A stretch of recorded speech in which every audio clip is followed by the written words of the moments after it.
Go. Imagine a world where everyone took a few seconds out of their day to smile at a stranger, hold the door open, or offer a word of encouragement. Seems simple, right? But the ripple effect of these small acts of kindness is truly massive. In today's fast-paced world, being nice is more than just some small social cue. It's a tool to improve mental health, build strong communities, and enhance physical well-being. Through research in psychology and sociology, we have come to learn that this is backed by science and ingrained in our human behavior. Today, I want to persuade you that being nice is a critical ingredient for a thriving society. Kindness benefits our mental and physical health first off. A study published in the journal Emotion found that performing acts of kindness leads to increased happiness and decreased symptoms of depression. Being kind activates the brain's reward system and reduces anxiety and stress. Kindness was linked to lower cortisol levels, the stress hormone, and increased levels of oxytocin, the love hormone, according to a study by the NIH in 2002. But the benefits of kindness don't end with ourselves; they extend to others.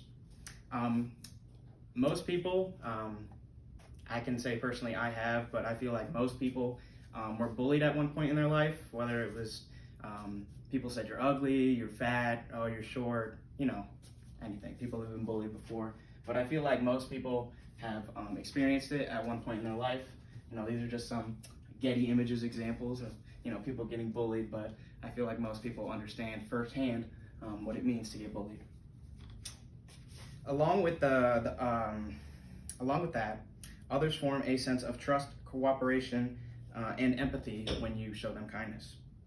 According to a 2010 study in the Journal of Social Psychology, people who regularly engaged in kind behavior reported feeling more connected.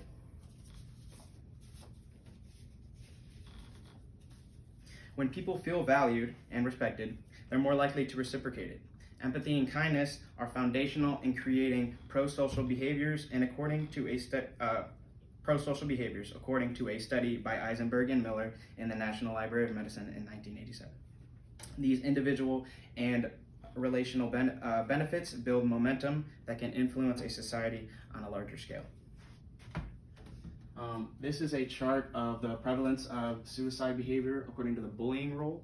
So this is, I know it's a little blurry, but this includes the bully and the person actually getting bullied, so the victim. This is the self-harm side, and this is just simply suicidal thoughts.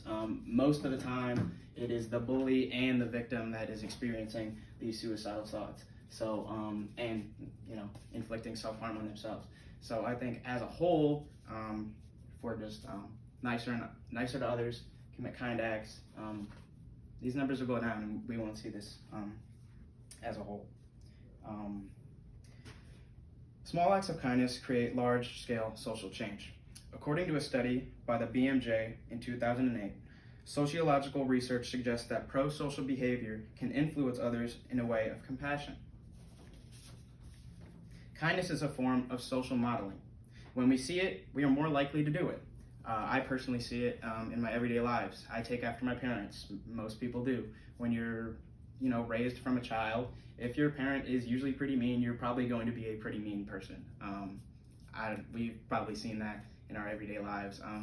My mom was the person to give back. If, we didn't have much as a family growing up, but we would always try to give back because we know that we would want someone to give back if we were in that situation. A society is built on empathy and respect. As a society built on empathy and respect can better address issues. In a world that often feels fractured, our individual choices can have an outsized impact. Being nice isn't just about having good manners. It's a powerful way to unite others. I challenge you to take one extra moment each day, whether it's just to offer a compliment or to just smile. Just be kind to others. As author Henry James once said, 3 things in human life are important. The first is to be kind, the second is to be kind, and the third is to be kind.